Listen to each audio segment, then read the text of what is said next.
Paul. I'd like to welcome everybody to this Abolition 2000 panel. Abolition 2000 is a global network. We were formed in 1995 to ban the bomb and the reactor. And we recognize the inextricable link between nuclear weapons and nuclear power. I'm Alice Slater, and I'm the convener of the Abolition 2000 Sustainable Energy Working Group. And I'd like to introduce our panelists. On my left is Paul Gunther. He's the director of the Reactor Watchdog Project for Beyond Nuclear in Tacoma Park, Maryland. He's a leading spokesperson in nuclear reactor hazards and security concerns and the connection between nuclear power and nuclear weapons. And I'm not going to go through your whole bio, Paul, but he's a watchdog of the U.S. Nuclear Regulatory Commission and the nuclear industry. And to my right is Cathey, Dr. Cathey Falvo. She's past president of the International Society of Doctors for the Environment, and she's a physician trained in pediatrics and preventive medicine and public health. And she knows a lot about the effects of nuclearism on health. We're going to be hearing by Skype Leona Morgan. She's from the Dine community in New Mexico, and the Dine is the indigenous name for Navajos. I learned from Leona that Navajos was a Spanish word for knives, so it's like their colonial name, so they now call themselves the Dine. And she's working out there where the uranium mines have created total havoc in the community for those people that live there. And we will be joined probably in about 15 minutes by Akira Kawasaki. He had to stop at one other meeting to say hello. He's on the executive committee of Peace Boat and the executive committee member of the Tokyo-based NGO Peace Boat and a co-chair of the International Campaign to Abolish Nuclear Weapons, ICAN. And he's also on the coordinating committee of Abolition 2000. And with that, I think I'd like to start with Paul. Okay. I'm really honored to be invited to participate in this panel. You know, where we stand right now in terms of the nuclear age and growing concerns with regard to human health, ecological systems, both terrestrial and marine now, and an energy future that we increasingly believe is trending now towards renewables, energy efficiency and conservation, and away from the large thermal units of coal, oil, and nuclear, which have represented by their acronym, CON, a con job for over 100 years now that's brought us to the verge of climate collapse, nuclear war, and a severely damaged environment. Next slide, please. I wanted to start out by basically putting us into context of this conference in that we are increasingly concerned that the Nuclear Non-Proliferation Treaty essentially incorporates the promotion of nuclear power as an inalienable right. I was particularly taken by Part 22 of Article 4 here, which basically emphasizes that the measures and initiatives aimed at strengthening nuclear safety and nuclear security must not be used as a pretext or leverage to violate, deny, or restrict the inalienable right of developing countries to nuclear research, production, and the use of nuclear energy for peaceful purposes without discrimination. Next slide, please. This is an anathema in the era post-Fukushima, Chernobyl, 3 Mile Island, Kishtim.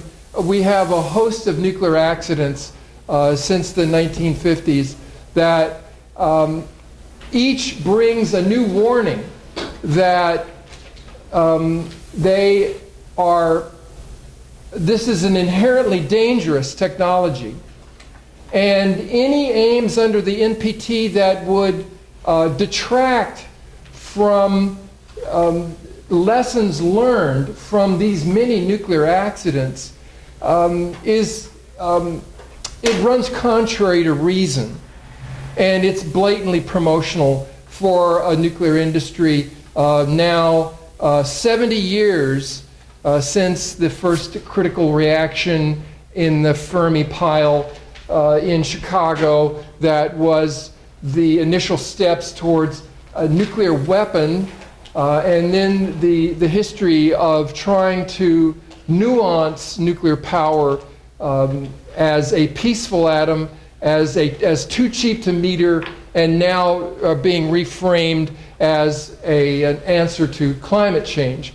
But just in the context of Fukushima, we should understand that any promotion of nuclear power that doesn't address this inherent danger is a prescription for disaster. We've known, for example, since 1972, which is when I first became really concerned about the nuclear power issue, that the Fukushima-style reactors, which are these General Electric Mark I boiling water reactors, these are a technology of the 1960s. And they are primarily a boiling water reactor, meaning that they boil water with the fissioning process within the vessel, which is then converted to steam and then drives a turbo steam generator. So radioactive steam coming off of the reactor core is passing right over a turbine generator in a turbine hull. And radiation levels in that turbine hull outside containment are at levels during operation where workers cannot be in there because of the gamma shine.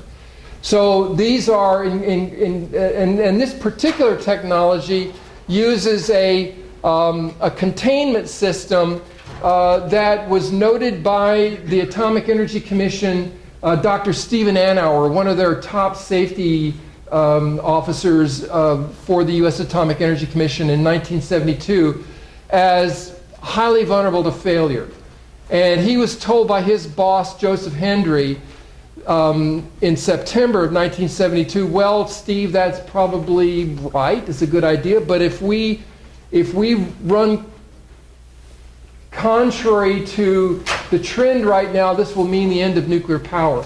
So the U.S. Atomic Energy Commission, despite the warning that if faced with a severe accident in a GE Mark I, that there was a high probability that the containment system would fail. It was overruled purely on a financial basis for promoting and aggrandizing this industry.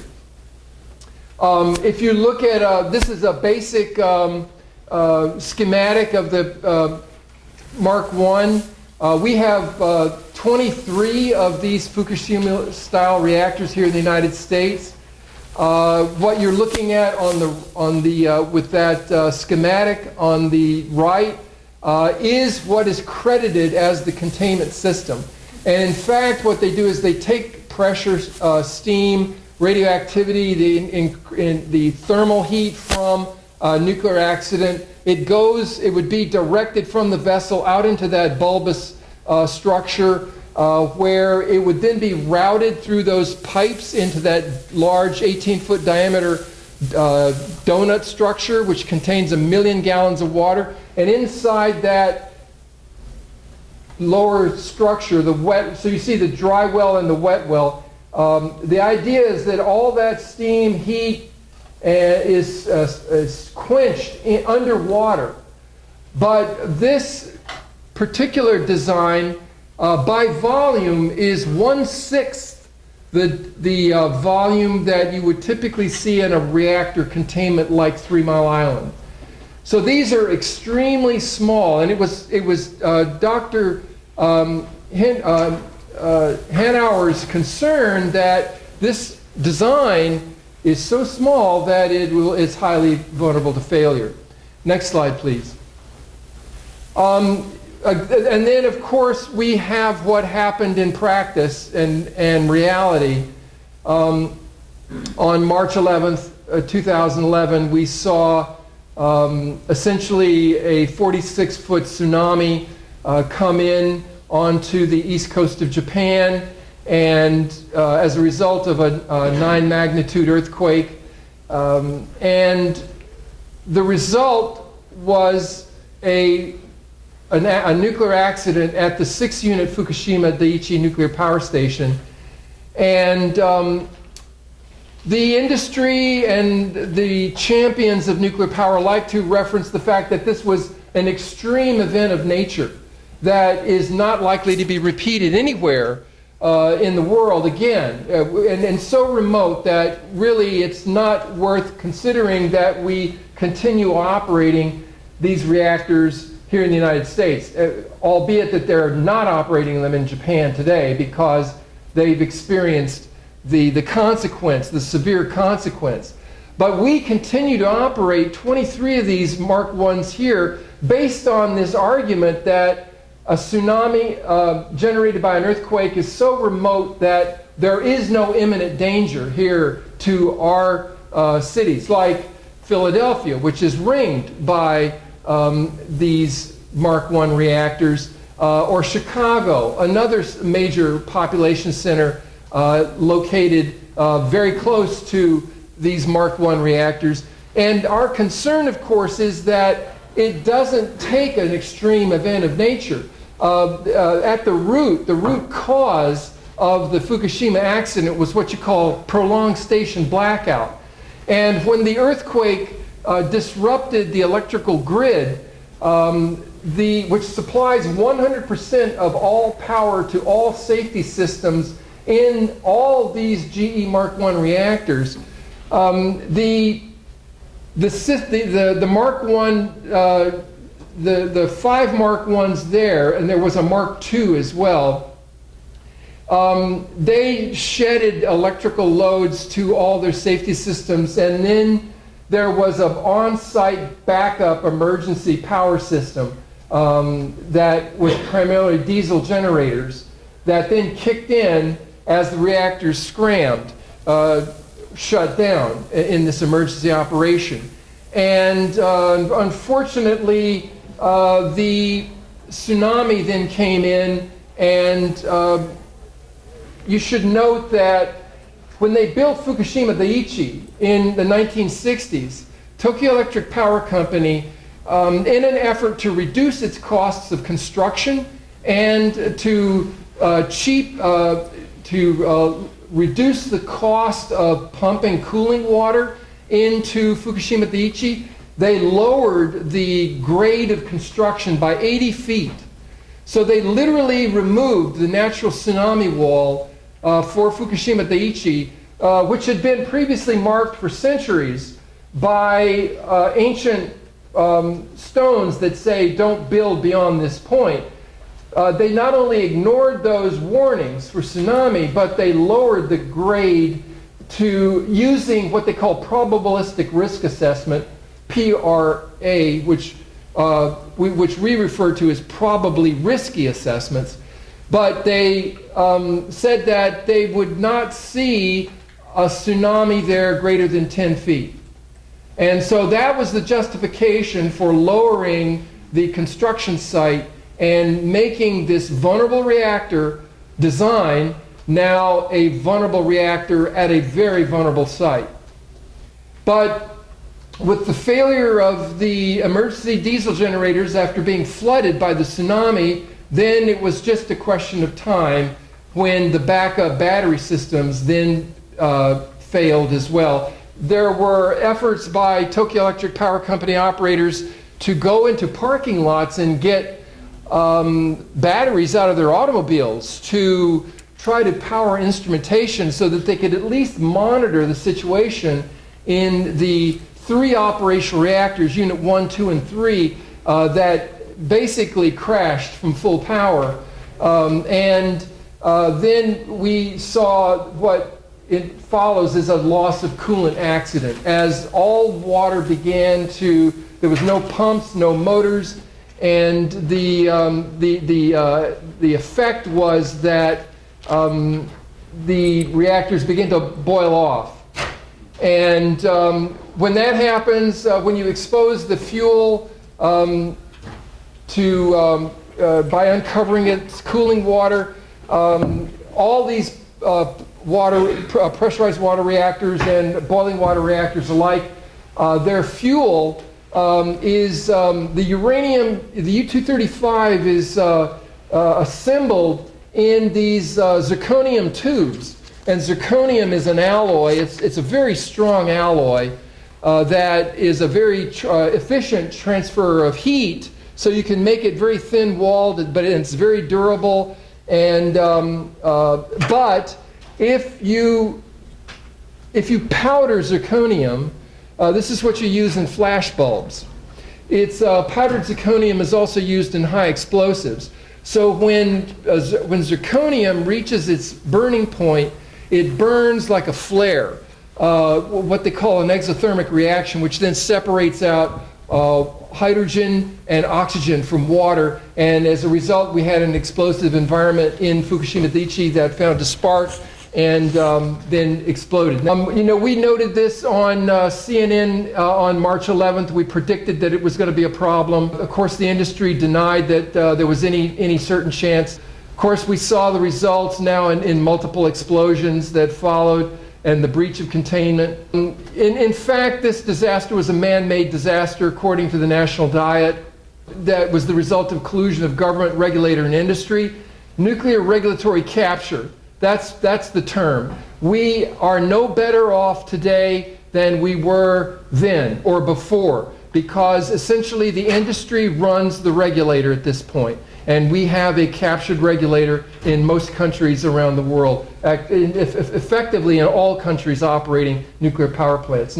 One of the big concerns now is that we have large populations that are living in contaminated zones because it's the government is not willing to afford the cost of moving affected populations, nor are they willing to admit the vulnerability that comes with catastrophe, because it will further be a detriment to trying to restart those reactors in Japan. Effectively, this is what we saw in Chernobyl as well, where the accident quickly overwhelms the emergency response capabilities. Often and repeatedly, United States, Ukraine, Moscow, Tokyo, the first thing when they lose containment is they try to control information.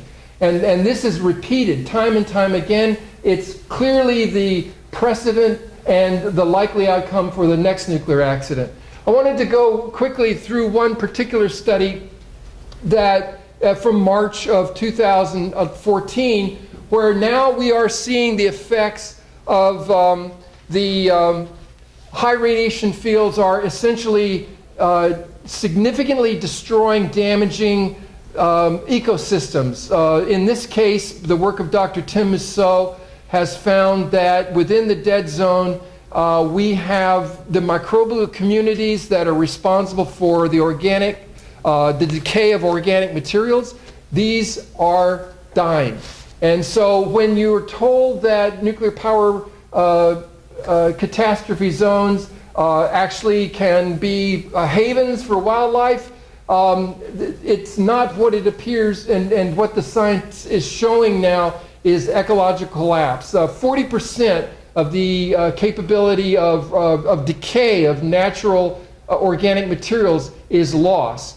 And this is a trend that we see occurring. Similarly, the Fukushima was Chernobyl into the ocean.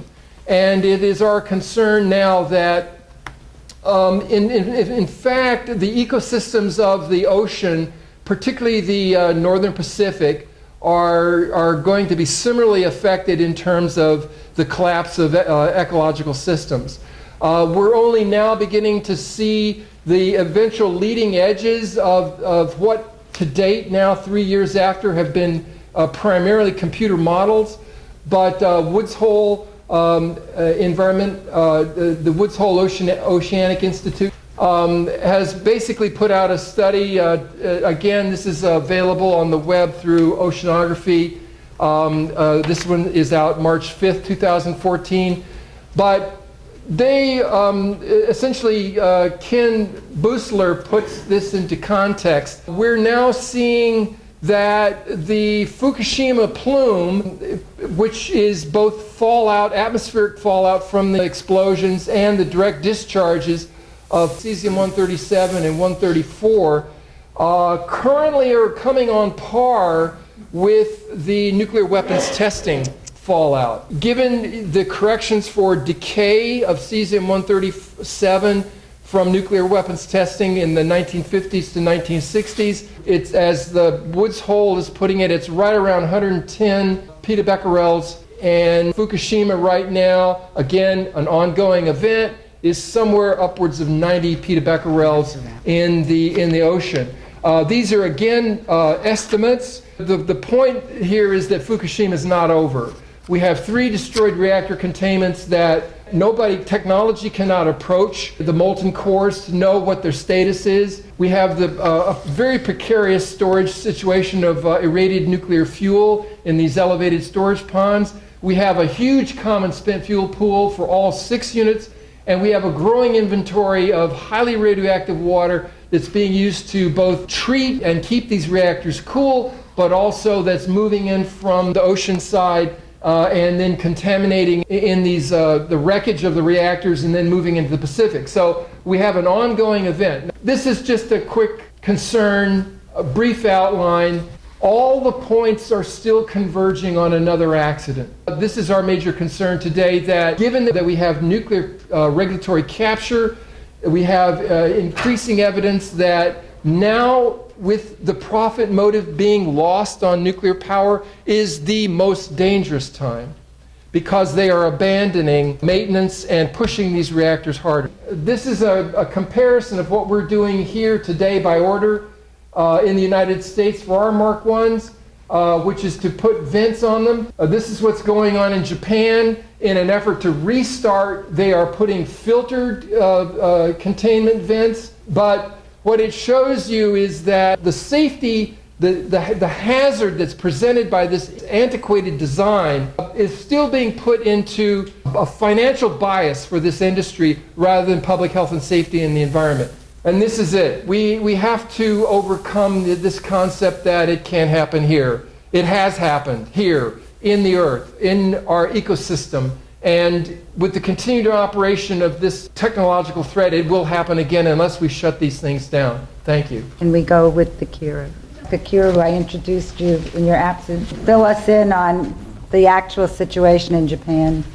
Okay, thank you very much. My name is Akira Kawasaki from Peace Boat Japan. Following this very comprehensive explanation of the situation regarding Fukushima Daiichi, it's very important that to understand that Fukushima is not over yet. And let me first briefly speak about the situation of the people in Fukushima, and then I will speak more about the Japanese policy shift in relation to the nuclear power. And for the people of Fukushima, soon after the accident, the government employed the basic policy that to set 20 millisieverts per year as a basic standard to judge whether the place is safe or not. And those who are living in the areas which go beyond 20 millisieverts per year are advised to evacuate. But for those living in the area less than that, basically it was on their free will to whatever way they do stay or evacuate, and there's basically no financial support or social support, systematic support to those who are living in the areas of the less than 20 millisieverts. And then after 3 years, and more. Nowadays, the government, together with the local government of Fukushima, are encouraging those people to return to their homeland, saying that already more than 3 years have passed and the decontamination process is underway. And it is very tricky, the decontamination process. Yes, it is underway, but it says that it aims to reach the goal of 1 millisievert per year, which is really unrealistic in a practical viewpoint. For example, the Fukushima city, the station of Fukushima station in the Shinkansen line is almost at the very center of the Fukushima prefecture. And then even today, if you just get off the station, that area shows the dose shows the something that's equivalent to 1 millisievert plus per year. So it's easy to say that nearly east half of the prefecture are contaminated more than 1 millisievert. And this 1 millisievert is supposed to be a kind of a safety standard for the normal setting in Japan, according to the Japanese law. And Fukushima prefecture has about 2 million population. So roughly more than 1 million people are living in that area.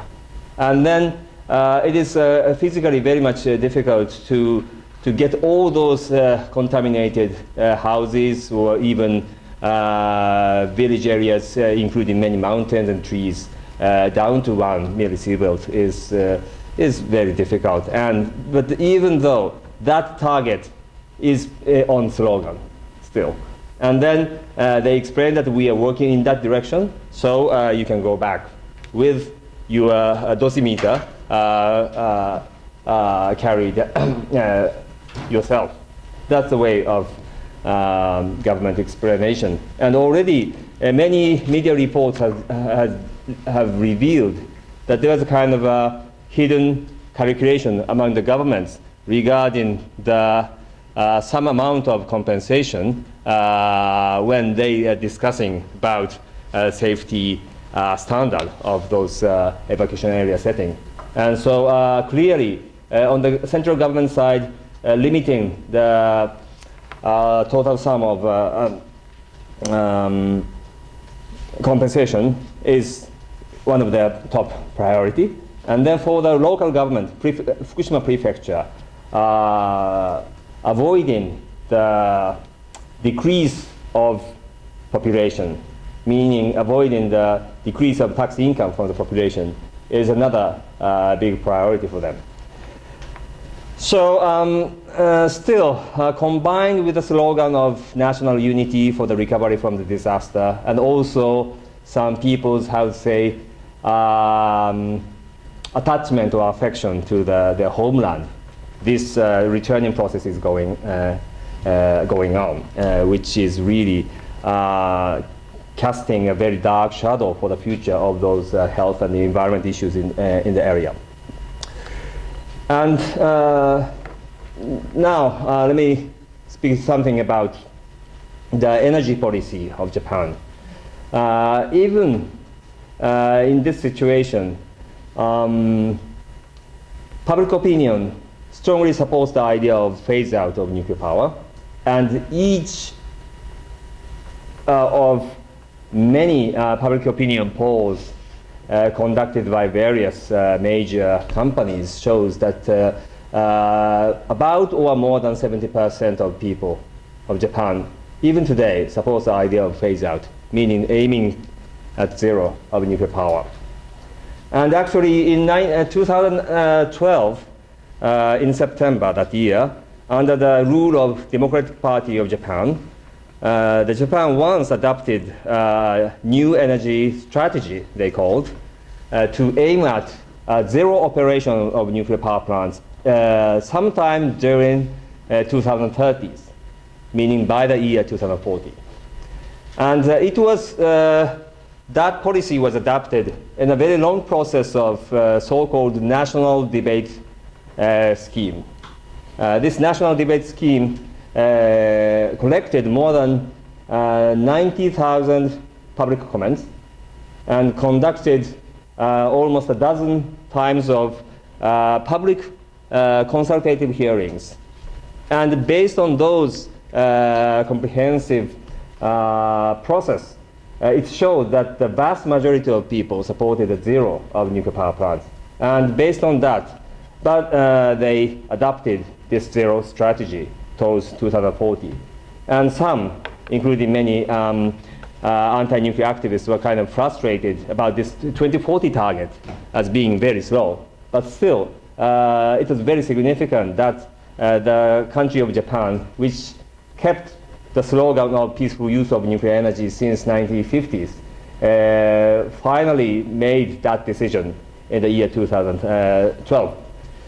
But in December that year, new government came into power, led by Prime Minister Abe, the head of the LDP, Liberal Democratic Party, which is a major conservative party of Japan, which has ruled the country over half century. And the people will easily question why the voters chose LDP instead of DPJ if their will for phase out is genuine. It's a very complex situation, but let me explain that. Because this disaster took place under the rule of DPJ, and this disaster, including tsunami and nuclear, were really unprecedented national crisis that Japan has ever experienced since World War II. And there was so many mismanagement and very bad crisis management on the side of the government. So basically, a very strong mistrust against the government plus against the DPJ grew up. So that is why, that was one of the major reasons why people didn't support DPJ. And then on the other hand, the countries, post-World War II Japan's has been basically dominated by one single political party, LDP. So in good way or bad way, people's confidence on the party is very strong. Hey, those people are the ones who manage the country. That common sense exists, regardless of the pros and cons on specific policies. So in that crisis situation, people chose that, hey, let's come back to LDP, who are very traditional owner and governor of the country. That was the kind of people's sense. And also, the economic situation, the long-lasting recession, was worsened by the disaster. So the LDP's very strong economy policy was very much appealing to the public opinion. So with those pro-phase-out feeling, they chose LDP. That's the story. And then just earlier this month, the new government adopted basic energy plan, which just replaced this energy strategy that was adopted in 2012 by DPJ. So now formally, the idea of going to a zero of nuclear power plants by 2040 was replaced. So it was erased, it was removed. And so I have to point out several things in regard to this basic plan. Firstly, the process. The process was very much problematic because DPJ-1 was adopted based on the very broad consultation with the public. But this LDP-1 was kind of very much top-down. The government drafted and consulted with a small number of cabinet members, and then finally, final decision was made. There was no way for the public to engage in or make comments on to that. That's one thing. And as for the contents of the energy plan, I have to point out two things. One is it's calling for a restart of nuclear power plants on the recognition that nuclear power remains as a base load energy source for Japan. And it is calling for restarting of nuclear power plants under the strengthened safety standard. But for this, it is very important to understand that it does not mean that it will come true. Because in the Japanese legal system, the local consent is very necessary for starting or restarting any of the nuclear power plants. And at the local level, including many governors and mayors who are hosting those nuclear power plants, or those in the cities or prefectures surrounding that, for them, they have the right to agree or disagree to the starting and restarting. And strong resistance in those local levels exist. And let me give you an example. One network named Mayors for Nuclear Power Free Japan was formed in April 2012. And then it grew up to more than 90 membership to date. And those mayors are working very strongly. For example, under the strengthened safety guideline, it requires the emergency evacuation plan to be developed in advance before allowing to any restart. And this development of those plans is a very difficult thing to do. So, cities and governors are kind of intentionally taking time for that. So those resistance will slow down the process of restarting. And if any nuclear power plants are restarted, that number will be extremely limited. So it does not mean that, declaration of restart will not mean the actual restart.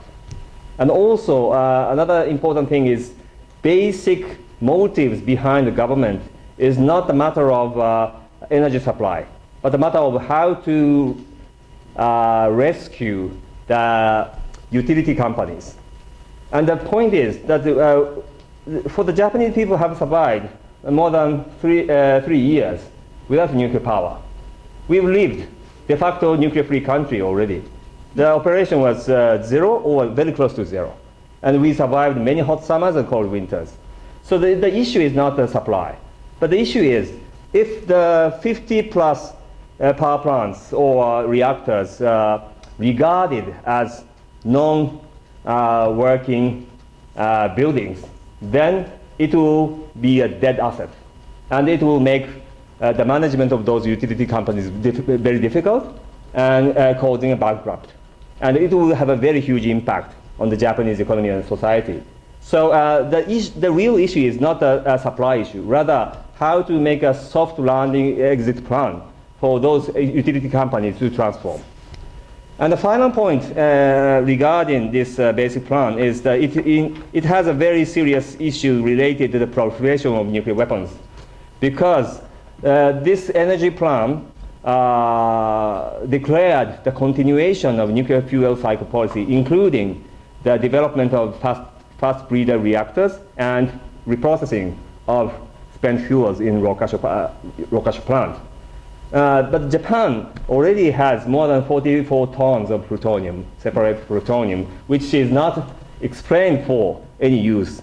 It had not been explained for any use even before Fukushima, but after Fukushima, there's no real prospect for the consumption of such plutonium for the energy purpose. And if Japan continues to go for the plan with Rokasho, then it will, unusable stocks of plutonium will increase, and to the amount equivalent to tens of thousands of nuclear bombs.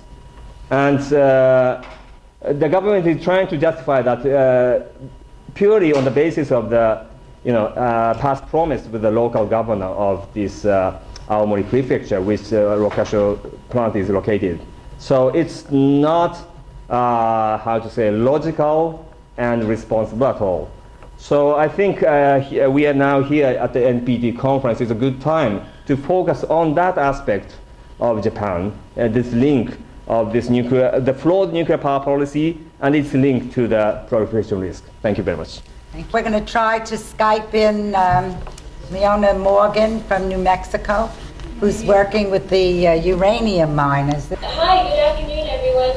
My name is Leona Morgan, and I work on uranium issues out in New Mexico. I've been focusing a lot of my time on a ISL project that is being proposed right adjacent to the Navajo Nation. First of all, thank you to the organizers, Alice and everyone there. Thank you for having me. Right now, I just wanted to kind of go over the history of uranium mining in the United States. Really started in the, I would say, the early 40s, maybe even the late 30s, because we all know that the first nuclear reaction was in 42, so they had to have uranium before that. But the boom really occurred, I would say, pretty much from the 40s to the 60s. And then in the 70s, the boom was still going on, and it was prompted, it was further perpetuated by nuclear fuel development. So in the beginning, it was primarily used for nuclear weapons. And during World War II, about a half of the uranium that was used in the bombs that were dropped during World War II came from New Mexico. And we know, as New Mexicans, a lot of the uranium is present around the Grants Uranium Belt. The Grants Uranium Belt is in the northwestern part of the state, and that's the location of the Navajo sacred mountain called Mount Taylor, and that is, to us, we call it Tzotzil. It's our sacred mountain to the south, and there's a lot of projects that occurred there, and there's contamination that exists there. And now there's also new proposals for more mining, conventional type of mining. So all of the issues that we're talking about, I mentioned a lot of the uranium mining happened in New Mexico. A lot of the mining happened on indigenous lands, so mostly in the west of the Mississippi. Much of the uranium was taken from Navajo lands, the Lakota and Sioux nations in the Black Hills, and just all over. And so right now, we're still dealing with a lot of uranium mining in Colorado, in Arizona, Wyoming, Texas, and it's still ongoing. And right now, the issue that we're dealing with is a lot of companies, they're not really producing. They're waiting for the market value of uranium to go up. So right now, all of the uranium companies, they're kind of holding off. They're not doing a lot of mining because of the fallout, because of the economic impact from Fukushima. So when all those reactors were shut down, it really significantly dropped the market price of uranium globally. And so that helps us. That's really good for us in the uranium areas because it makes the companies not want to start right now. And they're expecting an increase in 2016. They're expecting Japan to start the reactors pretty soon. And so all the stock and investors are predicting a huge increase in the stocks coming up here in a couple years. And so they're selling these false promises of profits and revenues, not only to the state, but to individual landowners. And when it comes to private land and individual landowners, we lose a lot of our public participation rights. So right now in New Mexico, there's several uranium mining projects being proposed, but there is no current mining. And some of the issues I brought up, because we're in a desert environment and we're in the middle of a drought, these are issues of water.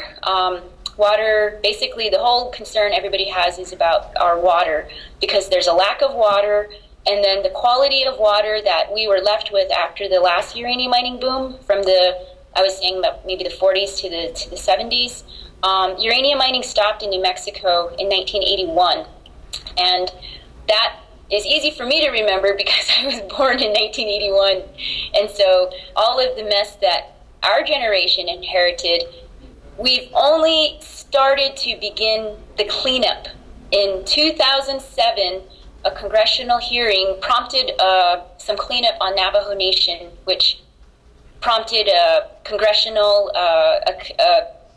basically Congress to tell these 5 agencies to make a plan and figure out how to deal with this mess. And so those agencies include the EPA, the DOE, BIA, IHS, and the Center for Disease Control. So all of these agencies have been working together to put like a budget, a plan, and to address the abandoned uranium mines. But let me correct what I said. In 2007, this was a hearing in Congress, but it was only for Navajo Nation. And so we call this the Waxman hearing. And so in 2007, the Waxman hearing started what we call the 5-year plan. And so 70 years of nuclear radioactive waste have been sitting and blowing across the Navajo Nation for, over 70 years. But yet we've only completed 5 years of cleanup. And the amount and the cost is incredibly substantial. And that cost is thanks to you all, the taxpayers. We are paying for the contamination left by these companies. So let me back up a little bit and explain that uranium mining that occurred in the past was mostly conventional. And so now I'm going to explain the different kinds of uranium mining. Some of the issues I talked about, they were, like I said, the water, the environmental damage, the contamination, those are all concerns. But then as Indigenous communities, we're also dealing with environmental racism and policies that were created or not created, no information that was not given. All of these situations when we talk about environmental racism multiply the impact to our communities because there's stories like, well, the non-native workers had protection. We didn't have protection, the masks and whatnot. So we're talking about environmental issues, we're talking about environmental racism, which leads into a lot of political and social social impacts here on Navajo because of there is a lot of poverty. And so when you mix these types of issues, it just creates and then you bring in the health impact and what that does to our communities, the impact of death and all of that it costs a lot, not just monetarily and financially, but it really hurts our culture because some of the people who are dying, they might be elders who possess a lot of knowledge and wisdom about our culture. So it's also another form of genocide, another form, not just because the medical impact that we don't really know how this is going to affect our future generations. That's one type of genocide that I consider this was specifically, we were targeted and we were sacrificed as people to produce the uranium that the United States used back then for war, now for energy and still weapons. So when we talk about the cultural impact and all of those issues, that leads to a lot of other issues that I'm not going to talk about today, but maybe that's something that could be another topic for later, is the cultural impact to our communities. So that means myself as a Dine person, we have different cultural impacts. Like I mentioned, our sacred mountain. At Grand Canyon, the Havasupai and the Wallapai, they're down, they live in the canyon. That's their indigenous place where they were since time immemorial. And indigenous people, we don't leave we were forced to leave at some point during the colonization of the United States. But today, a lot of folks will not leave where they are now. So in the Black Hills, those folks, they're not going to leave that area, but they want it cleaned up. At the Grand Canyon, the Sioux, like I was talking about, the Supai and the Wallapai, the Havasupai, they're not going to leave. So these issues, when they come and they impact the community, the indigenous folks have long-lasting. I think my thing just. Okay, sorry, my thing started to fall asleep. So those are other impacts that are really hard to quantify. And then in the New Mexico side, we're dealing with a lot of pueblos. So on Mount Taylor, one of the pueblos that receives most of their water, it comes off of the mountain from the snow melt and the streams, the little tributaries. That's the Pueblo of Acoma. The Pueblo of Acoma is one of the strongest fighters in this Mount Taylor, Roca Honda, and other projects. And then there's also the Pueblo of Laguna that held the strongest fight in protecting Mount Taylor through a traditional cultural properties nomination through the state, which we hope will lead to a federal registrar of historic places. They worked a lot with the Pueblo of Zuni. And so all these tribes, they're working together to protect the sacred sites, but also we are trying to work on getting the uranium mines from the past cleaned up.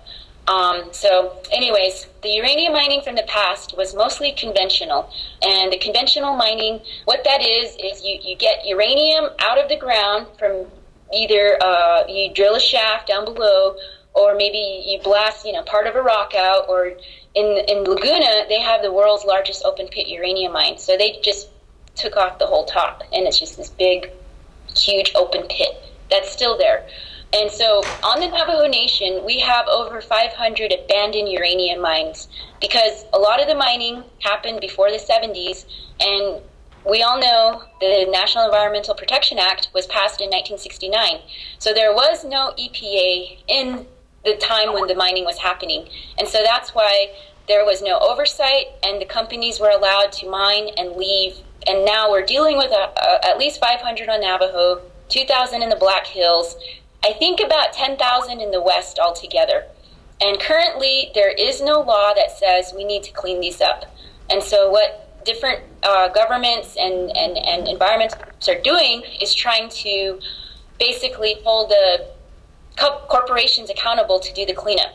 So right now, as we speak, my tribe is meeting with the company called Uranium Resources Incorporated to negotiate cleanup of a conventional site, because this company wants to start in situ leach mining, which is a different type of mining.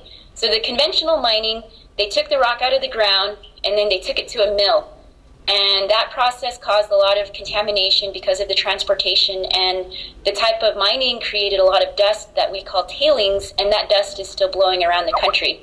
ISL mining is different because they don't use the rock and the ore that way. They drill into the aquifer and they mine by oxygenating the aquifer. That will make the uranium. The uranium that is here and then present in the aquifer doesn't move around. It's situated in its place that it is naturally. So when the ISL process occurs, they inject oxygen that changes the nature of the uranium in the rock, the host rock. That makes the uranium able to move in the aquifer. So in essence, they're contaminating the aquifer in order to mine. So they're mining in the aquifer. And that's the thing I've been trying to stop for about 7 years with a group of folks. But the reality is, we have about 7 projects being proposed on Mount Taylor, a lot in Grand Canyon and all over. So I'm kind of changing my gear to do more education on the total, not just one site. Anyways, so I'll wrap up there. Now we're going to hear from our physician about what all this is doing to our health, our prosperity, the human gene, generations. This material lasts for 250,000 years. It's poisonous. I mean, all of recorded history is 5,000 years, so what were they thinking? How can they take 1 more ounce out of the ground or reprocess it like Akira was saying in Japan, or build new reactors like Paul was telling us about. So now let's hear from the doctor in the house. Right, and unfortunately, the doctor has a few things to say, but not quite so many, in major part because one of the problems that's already been alluded to is if you don't study it, you don't know. And if you don't publish what you have looked at, nobody knows. It's very interesting that I could not find any numbers of how many of the people who were trying to clean up Fukushima when it first started, which would be acute radiation poisoning, you're really sick and you do or don't die, they're not published. So, nothing's happening. What's the big to-do? Chernobyl, we've gotten as far as 28 people died initially and another 19 or so later on from the acute accident, and there's been a bunch of thyroid cancer. There's nothing else published. And the UN Oversight Committee has finally said in their report this year, we'll probably never know. So we have to do a lot of extrapolation from things we do know. And in looking at this, we want to sort of keep in mind the cradle-to-cradle process, if you will. It starts with the uranium mining, which we've heard about.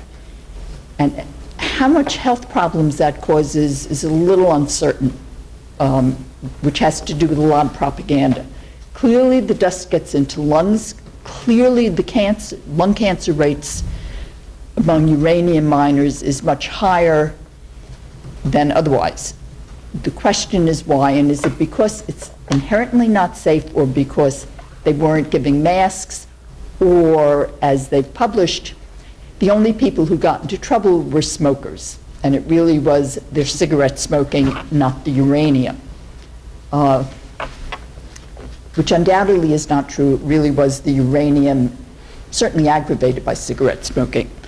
So there's a lot we don't know. And then you've heard about the other end of this is, so you mine the uranium, and probably the biggest problem is actually the water. And particularly in the areas where they mine uranium in the United States, water is already a huge problem in terms of insufficiency in both quantity and quality, and it will get only much worse. Thomas Friedman, in one of his New York Times op-eds, was talking about water in the Middle East and said, it's going to be really interesting in about 3 years when well over 1 million people don't have water to drink. I think we all can imagine. So anyway, you mine the uranium, you process it, all of which have hazards of accidents, and just the normal process, which is going to release dust, is going to release radiation. You then have nuclear power plants, and we've seen what happens with those, and then we have all the spent fuel, which we have no idea what to do with. Much of it needs to be buried somewhere, and that's nowhere in sight. It can get reprocessed, some of it to go back to power plants and some of it into bombs, neither of which is a very appealing issue. And so the problem goes on. But at any rate, what do we know about radiation? First of all, there are 4 kinds of radiation, and they do different things. And they do different things inherently, and they do different things depending on when they impact on living things. So we have alpha and beta particles. Alpha you can stop with a piece of paper, but if you breathe it in, it gets into your lungs and it stays there for very long periods. Beta particles can penetrate somewhat better, and then you have gamma and X-ray. And so they do different things, but basically what we're looking at is radiation in whatever way it gets to cells can do several things. One, it can just kill them outright. 2, it can change the cell's ability to grow, either to die entirely or to grow differently, which is what we call cancer of different sorts. It can change the DNA messages that the cells carry and pass on from generation to generation to change the way the cells regulate the normal growing and metabolic processes, a lot of which is not very well understood yet, but actually is being studied in one way or another. Now, depending on where in a person, or this is true of animals and plants, but I only know about people, where in their life cycle they are irradiated in whichever way will determine what the outcome is. And so fetuses in their first 2 weeks of life getting a radiation dose either will die or nothing notable will happen. If they can survive that, they're still in an early enough cell changing. That has been said before we started to understand about minor changes in genes and what that does to regulation in the long term.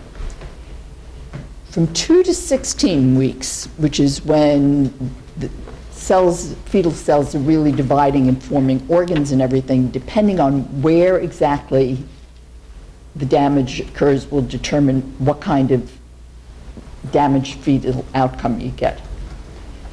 We don't actually know a whole lot about this from radiation, but we do from a lot of other things. And when rubella or German measles was around, we could actually map what organ damage was done depending on which week of gestation mother had German measles.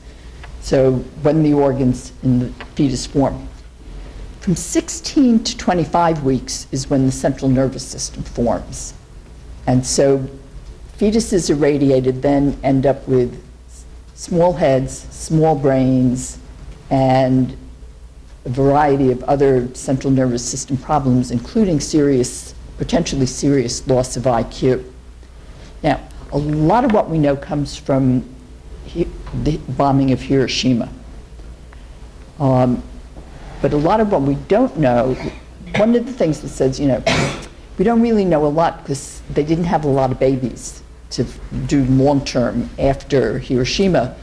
And this may be because most of them were lost early in pregnancy, and there'd be almost no way to document that because most pregnancies are lost very early. You end up with, from 16 to 25 weeks, you end up with central nervous system damage, loss of IQ, anywhere up to about 30 points, which will put somebody who would otherwise be normal into the seriously retarded range. You then get, after that, there's not so much damage until fetuses are born. Children are more susceptible to radiation damage or damage from any kind of toxic element. And they're more susceptible for a lot of reasons, which in Japan, particularly right now, is going to be a huge problem. Kids are lower to the ground, so anything that falls out, they get more than adults. Their hands are in the ground and their hands are in their mouth, so whatever is there goes into their system. And the systems in the body that are most sensitive to radiation are those systems where the cells grow fastest, which is hair, the gut, the blood. And so acute radiation sickness starts with nausea, vomiting, GI upset, bleeding, loss of hair, and then goes on, if it's going to total organ failure.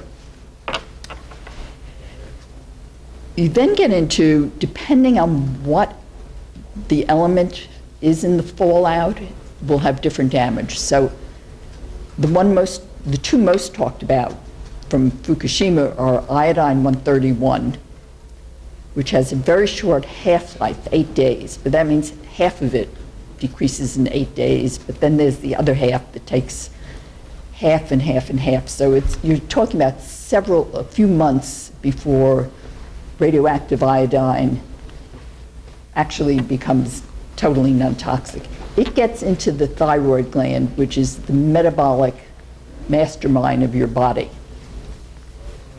What they are finding in Japan now, and you really couldn't look for it because thyroid cancer, which would be the outcome of increased radioactive iodine, has a 3 to 5 year latency period, meaning between when you're exposed and when you start to see effects. So we're just starting to see effects. They have been monitoring kids' thyroids, and they're finding a lot of nodules.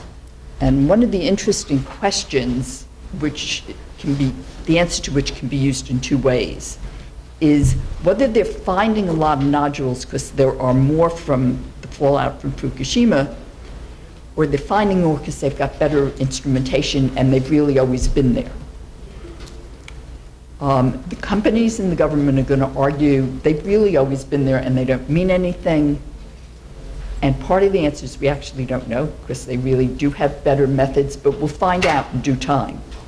Because if these nodules are going to be benign, they'll go away. And if they're not, there will be increased thyroid cancer. One thing we do know from Chernobyl, besides the acute deaths when it first blew up, is that there was a marked increase in thyroid cancer, particularly among kids. But anything else from Chernobyl is a little uncertain and undoubtedly much worse than anything that's been published. So if it's iodine, it's going to go to the thyroid gland, and it may or may not cause cancer. What nobody has actually looked at is whether it just causes thyroid failure instead.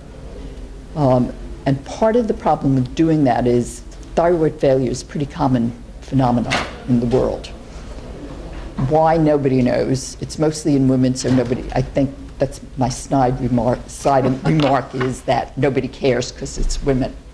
But it certainly is true that there's a lot of thyroid failure in the world. And so how much of that comes from radiation, either background, short exposures, or Chernobyl and Fukushima, I think we may never be quite certain. Strontium and yttrium, which are both fallout products, go into bone and teeth and can cause all sorts of problems there. Iron, of which is very little natural radioactive iron around, but there is from fallout from either bombs or power plants, goes into liver. And we can lose a lot of our liver, but we can't live without it because it's the main decontamination for all the toxics and everything else we get in the body. And then gallium-67, which ends up in the spleen, which is one of the major filters for things like bacteria and funguses and what have you. So that all of this is going to create a lot of problems. Now, one of the things that Japan's done that's very interesting, the normal level of radiation exposure that's used in the United States as safe for adults who work in nuclear power plants and places like that is 10 sieverts. Japan raised it to 20, based on who knows what they think the science is. But one of the real dangers is that level is what adult males working in a high-risk situation are allowed in a year. It has nothing to do and hasn't been looked at in what is the safe level for kids. There probably is no safe level of radiation, but there's also no place in the world where you don't get some radiation just because the sun sets off some, and the higher you go, there's more in the atmosphere. And then there's background of just what comes from the Earth, radon that's released in the normal course of events from the Earth. So a lot of it we don't know, and it remain to be seen. But I think in looking at the whole process, there clearly are major health risks. Chernobyl, we know some of them, but not most because it's been hidden. I fear that there's going to be even more from Fukushima, which we don't know. The EPA says they are monitoring the fish, the Pacific Northwest fish, for radiation levels coming through the ocean, which is where most of the Fukushima fallout is. As far as we can tell, they're not. We, headed by one of my Canadian colleagues, have a grant in to do ongoing sort of independent monitoring of fish. Whether or not it will get funded remains to be seen, obviously. And one of the problems is, will any research be funded? A lot of the proposals that have been put in to monitor what's going on have been turned down, as clearly the ocean's going to dilute everything way too much to measure anything. But ocean has plumes, so that the radiation will get concentrated, and most of these fallout products will bioaccumulate, starting with the plankton that get eaten by the small fish that get eaten by bigger fish, so that if we don't find it much in the way right now in measuring fish, we will undoubtedly in the future as it bioaccumulates up the food chain. And I think I'm going to end there so we have time for some questions. Well, you know, this panel was advertised as after Fukushima and the possibilities for sustainable energy. So I just want to say a few things about that before we open it up. And you know, we're here at the NPT. Why are we doing this? The NPT gives an inalienable right to nuclear power. That was part of this Faustian bargain they made to get everybody to agree not to get nuclear weapons. They gave them all the keys to the bomb factory. You know, when Akira was talking about how much plutonium Japan has, it takes 5 pounds to make a nuclear weapon. And we're talking tons. And they're still grinding it out. But the good news is that we don't need nuclear power or fossil fuel, that we have enough on our planet to provide all our needs. I mean, every 30 minutes, enough of the sun's energy reaches the Earth's surface to meet global energy demand for an entire year. Wind can satisfy the world's electricity needs 40 times over and meet all global energy demands 5 times over. The geothermal energy stored in the top 6 miles of the Earth's crust contains 50,000 times the energy of the world's known oil and gas resources. And then you have tidal, wave, and small hydropower can provide vast stores of energy. So there's clean, safe, free, abundant energy. What's stopping it, I mean, I won't go into the details because I'd like us to have some questions, but it's really this 1%, 99% paradigm we're talking about. There's these corporate forces, they can't make money selling the sun, you know. I mean, they're going to sell you nuclear power, they're going to sell you oil and gas, and here we have all this free energy, and it's going to really take a democracy revolution.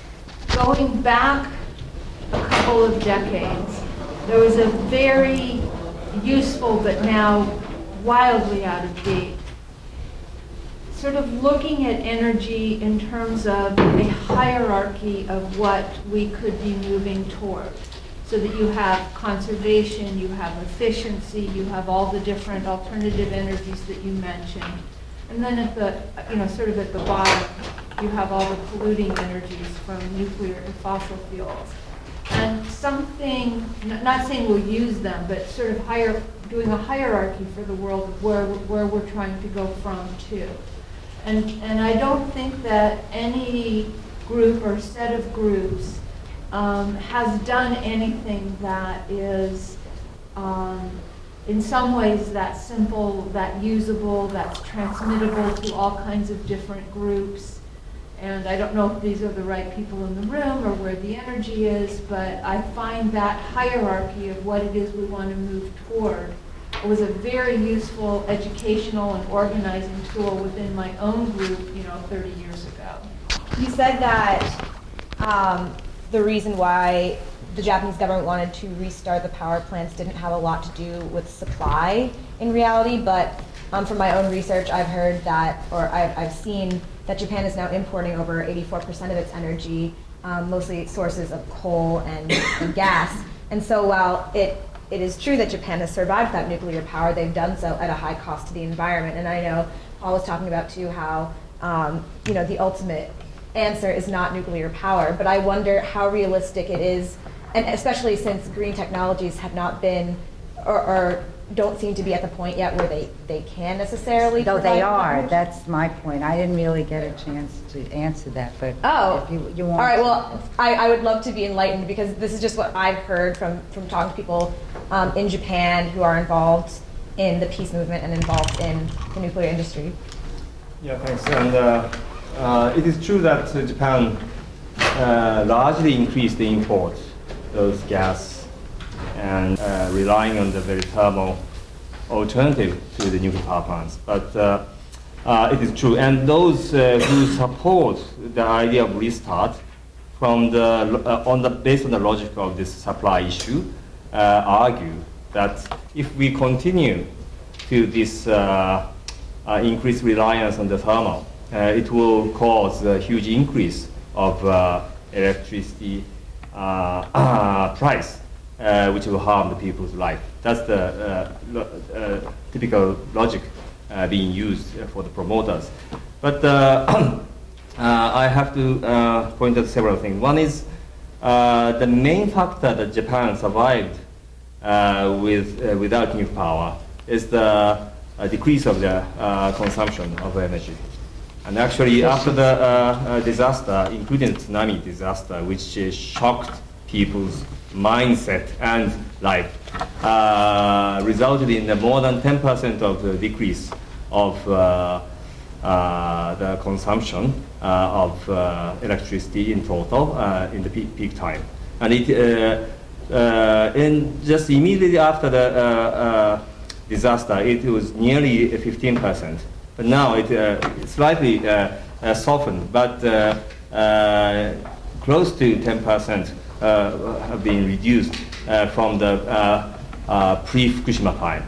So more and more private sectors are investing on those technologies for the increased energy efficiency, which will help this saving.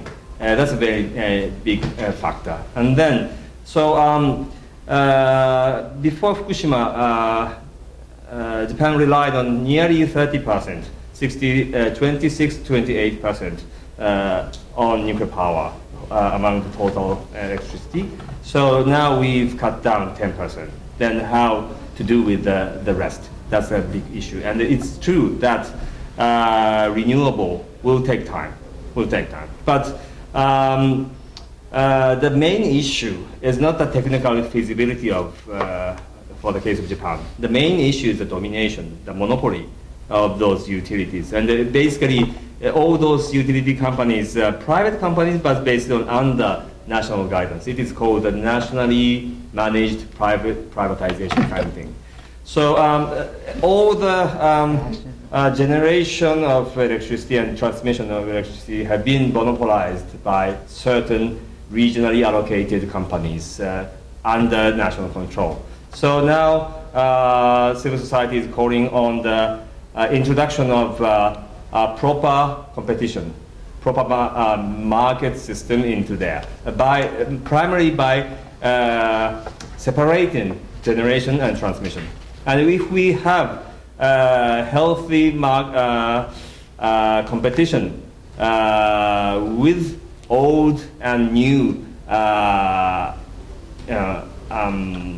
corporations, then the system of nuclear power are very much dependent on the government subsidies. And so if we all count in those, the new developing renewable energy will have strong potential in competing that. So in doing so, I'm not a specialist on the issue, but there are many experts presenting near future scenario that renewable will fill the gap. And Paul wants. I'm sure you're familiar with Amory Lovins and the Rocky Mountain Institute. If you're not, take that note. RMI.org. Right, because he did a presentation in at Dartmouth College in Hanover on March 28th, 2014, where he documents that several myths. We're told that renewables are not ready, that they're not reliable, that they're intermittent. And in fact, I've got a slide up here where 47% of Scotland's energy is renewable right now. 58% of Germany's energy is renewable. And as a matter of fact, Germany is exporting renewable energy right now. They have phased out dirty coal.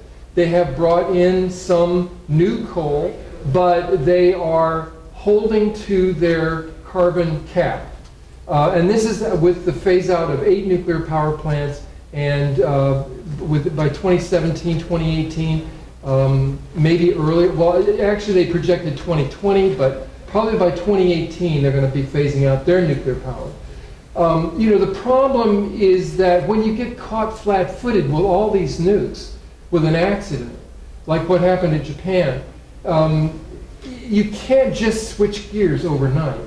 But with long-term planning, Implementation is ready now. It's off the shelf. Energy efficiency is the most effective way to address climate change and energy policy.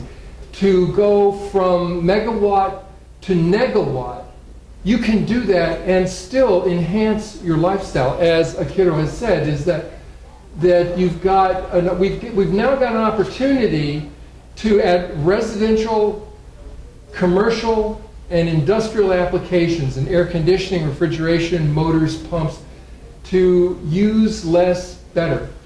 And that's the first step right now. And I want to add the UN's Intergovernmental Panel on Climate Change had a new report saying that it was totally possible to power the planet sustainably and affordably. Scientific American in 2009 had a plan to power the whole planet with just solar, wind, and geothermal, and told what's stopping it are these corporations that they're spending millions of dollars telling you it doesn't work. They're getting the subsidies. I have a figure like the subsidies we give to oil, gas, and nuclear compared to global fossil fuel subsidies are $523 billion compared to only $88 billion for renewable. I mean, and the U.S. right now, Obama is going to give $7 billion to Georgia to build 2 new nuclear power plants. You could put a solar roof on every house on the planet for $7 billion, or at least in the United States. So there's like a lot of pea soup around here, and you're getting a lot of misinformation from industry that's fighting for their lives for these old, dirty energy industries, nuclear and fossil, and they're not going down easy. Yeah. Of the energy produced in the world, only about 4% comes from nuclear power. 4%. It's almost nothing. If you look at it when it's actually used at the consumer point, it's 2%. So whether we have nuclear power or not has no importance to saving carbon dioxide. Secondly, besides a big problem when it comes to nuclear power accidents is the relocation of hundreds of thousands of people. I have been as a physician to see children in Belarus in the orphanages or in care facilities for children. The radiation and the thyroid cancer is there in some of them. That's a small problem. The big problem is that their families have been disrupted. The mothers and fathers have moved to different parts of the Soviet Union. And what I saw most commonly was fetal alcoholism in the children. The mothers have been drinking heavily during their pregnancy. That's rather common in Russia anyhow, but much more so there. So it's very hard to differentiate now when we say that there is much more cardiac disease, for instance, and vascular disease in those who have survived the radiation from the power plant. Well, is that because of the radiation? Is because of the stress in being relocated repeatedly sometimes? We no hope of ever returning and living in situations where you don't know anything about your future. No one can respond to that. I just got hold of a large, very difficult to read Belarusian report on the consequences of the radiation after Chernobyl there. It seemed to me relocation or dislocation of anyhow, sending people around is a major problem after any big accident, such as an accident from a power plant. I just would comment really quick that cesium-137 goes to muscle tissue. Oh, yeah. One of the major muscles in our bodies is the heart.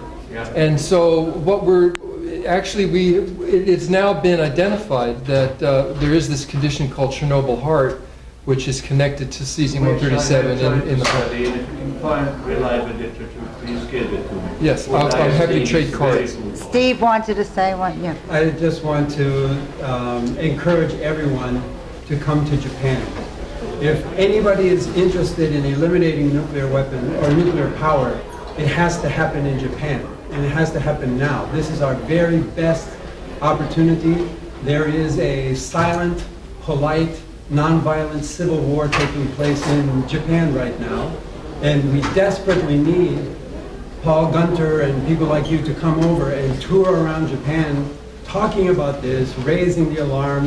Akira had me there in 2012. It was We very, we need everybody to come there now Yes, to I work on agree. this. It's the technological and economic heart of this industry.